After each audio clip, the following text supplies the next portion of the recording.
आदाब साहब, आदाब। हम तो उस खबीस का पीछे पीछे यहां चला आया। हमको क्या मालूम था कि तुम्हारे से मुलाकात हो जाएगी। बहुत भटका साहब, बहुत भटका, तुमको मिलने के वास्ते बहुत भटका। तुम इधर खून करके आराम से बैठा हुआ है और उधर वो बेकसूर उमेश को फांसी होने वाला है। और अब तुम्हारा भी यहां से बचकर जाना नामुमकिन होगा बादशाह खान। मेरे ऑफिस के ठीक नीचे एक नाला बहता है जिसके जरिए तुम्हारी लाश सीधा समुद्र की खाड़ी में जाकर निकलेगी। अफसोस बादशाह खान कि तुम्हारी लाश को कांधा देने के लिए 4 आदमी भी नसीब नहीं होंगे।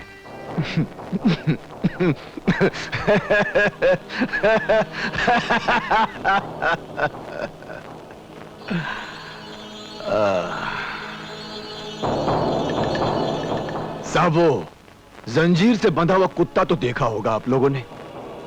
वो भौंकता बहुत है, काटने का भी बहुत कोशिश करता है, मगर उससे होता कुछ भी नहीं। तुम दोनों का भी वही हालत कर दिया है मैंने। तुम लोग क्या बादशाह खान को बेवकूफ समझता है क्या? हैं? बेवकूफ समझता है? उधर जाकर खिड़की के बाहर जाकर जरा देखो, देखो देखो देखो जरा। अपन लोग का भाई लोग सब खड़ा है उधर। अगर 10 मिनट के अंदर हम नीचे नहीं गया ना तो वो सब पुलिस को लेकर ऊपर आ जाएगा। देखो देखो।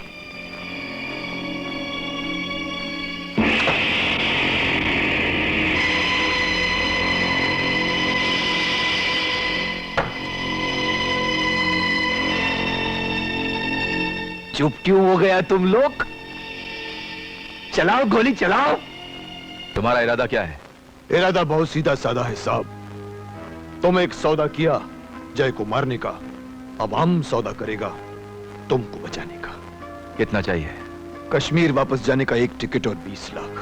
25 लाख दूंगा। ये 5 लाख किस खुशी में साहब? जय के लिए। मुझे जय चाहिए। मिलेगा साहब, मिल जाएगा, मगर पहले जैसा धोखा मत करना वरना। डोंट वरी खान, आज रात 11 बजे जय को खंडाला के गोदाम में लेकर आ जाना। रुपया और टिकट तुम्हें वहीं मिलेंगे, याद रखना। 11 बजे। ठीक है साहब, चलता है। ओए साहब, ये बंदूक अपनी जेब में रखो, खुदकुशी करने के काम में आएगा। ये वहां पहुंचेगा 11 बजे और हम वहां पहुंचेंगे ठीक 10 बजे। 11 बजने वाले हैं। खान जय को लेकर आता ही होगा। तुम सब तैयारी में रहना, ओके?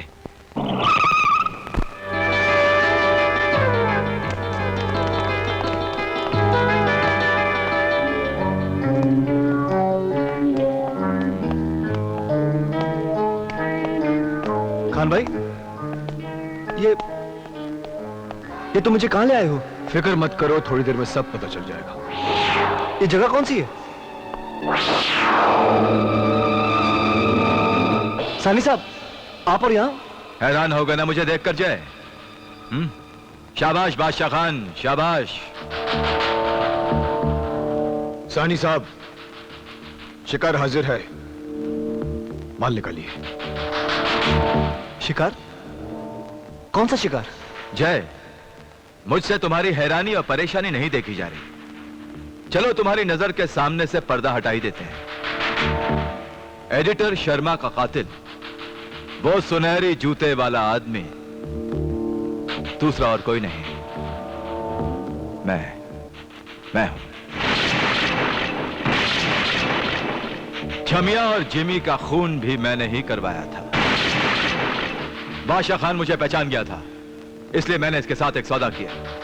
और सौदा यह था कि यह अपना मुंह बंद रखेगा, तुझे मेरे हवाले करेगा और अपनी कीमत लेकर हमेशा के लिए शहर छोड़कर चला जाएगा। खान भाई, ये मैं क्या सुन रहा हूं? तुमने जो कुछ सुना बिल्कुल ठीक सुना। तुम इतने छोटे हो सकते हो बादशाह खान, मैं कभी सोच नहीं सकता था।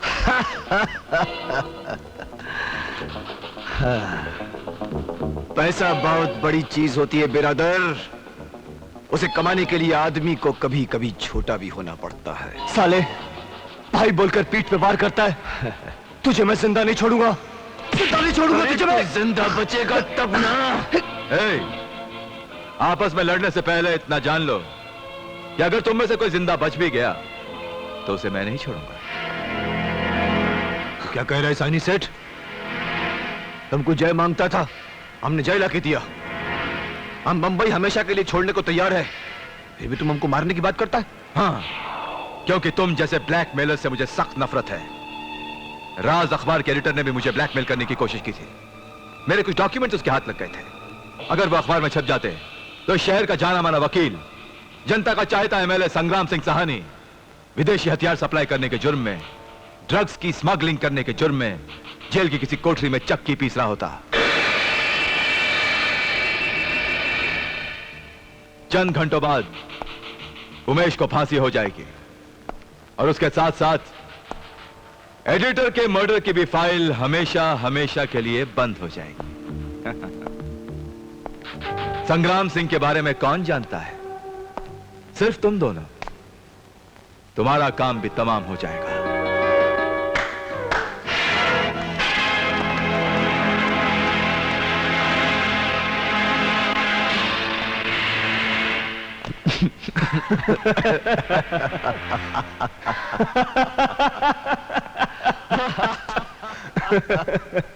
सानी साहब, आपने एक ताली बजाई, हमने आपका कमाल देखा, और अब हम एक ताली बजाएंगे, आप हमारा कमाल देखना।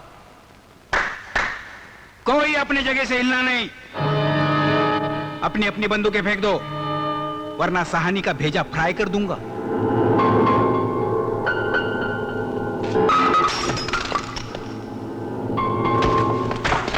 बड़े बड़े निशानची मेरे ही हाथ के नीचे काम कर चुके हैं। समझे? नहीं समझे? तो खान साहब इनको जरा समझा देना। वो क्या है सानी साहब कि तुम्हारे ऑफिस में हम तुमको झूठ बोला था कि हम जय को तुम्हारे हवाला करके बंबई छोड़कर चला जाएगा। हमारे पास तुम्हारा जुर्म का कोई सबूत नहीं था ना। तुम हमको इधर 11 बजे बुलाया और हम 9 बजे आ गए इधर और सब फिट कर दिया। तुम अपना जुबान से अपना सारा गुनाह कबूल किया, उधर मामू ने वीडियो रिकॉर्डर में सब कुछ भर दिया। सानी साहब, उमेश को फांसी नहीं होगी, इस कैसेट के जरिए तुम्हें फांसी होगी। ये खेल इतना आसान नहीं है जितना तुम समझते हो जय। फेंक दो अपनी बंदूक, वरना तुम्हारा साथी मुझसे नहीं बचेगा। Well done Mac, well done. क्या फर्क पड़ता है रे? हैं? क्या फर्क पड़ता है? साला आखी जिंदगी कोई अच्छा काम नहीं किया, फिर भी स्वर्ग में झोपड़ा लेकर रहने को दिल करता है। उमेश और उसके परिवार के लिए मरकर इतना तो पुण्य कमा लो। जय, तू मेरी खोपड़ी की फिक्र मत कर, तू साहनी की खोपड़ी पे नजर रख। ले जा उसको घसीट कर जेल तक और उमेश को हटाकर इसे फांसी पर लटका दे। देख सानी, इस वक्त हम तीनों को अपना जान का परवाह नहीं, हम मरकर भी अपना काम पूरा करके जाएगा। इसलिए भलाई इसी में है कि पुलिस के पास चलकर सारी बातें सच सच बता दे। सच को झूठ बनाने वाला साहनी पुलिस को सच बता दे? इम्पॉसिबल। अरे इम्पॉसिबल को पॉसिबल करना अपने को अच्छी तरह से आता है।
औलाद।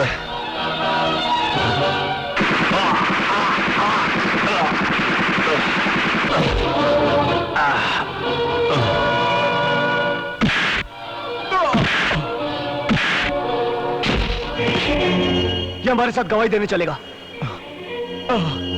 गवाही देने? उमेश को फांसी लगने में सिर्फ 1 घंटा बाकी है। यहां से सेंट्रल जेल तक पहुंचना मुश्किल नहीं, नामुमकिन है। हार गए तुम लोग। चल चल चल।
सब क्या है? ऊपर वाले का चमत्कार है जेलर साहब। एक बेगुनाह को बचाने के लिए इस गुनहगार को सही वक्त पर यहां भेज दिया।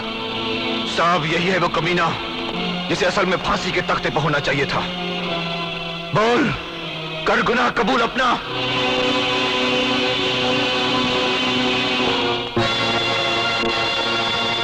जेलर साहब, मैं अपना गुनाह कबूल करता।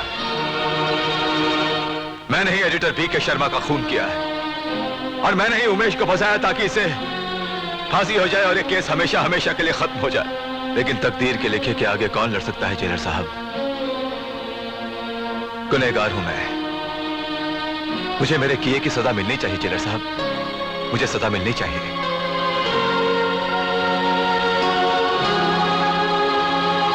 पहनाइए मुझे हथकड़ी।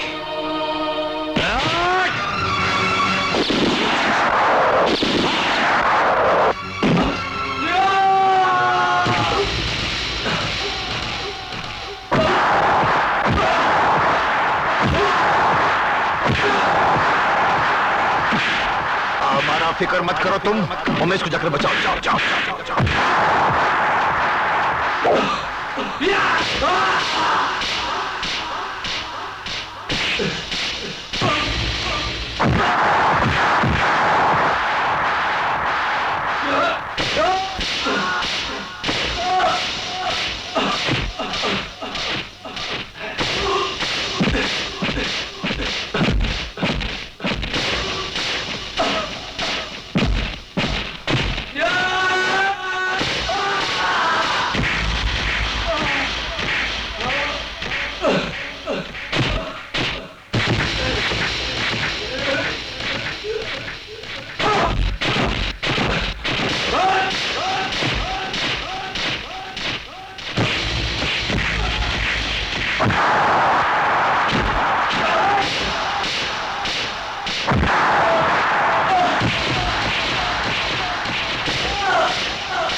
इंसान गुनाह करके दुनिया की नजरों से कितना भी छिपता फिरे, मगर वो हर लम्हा खुदा की नजर के सामने होता है।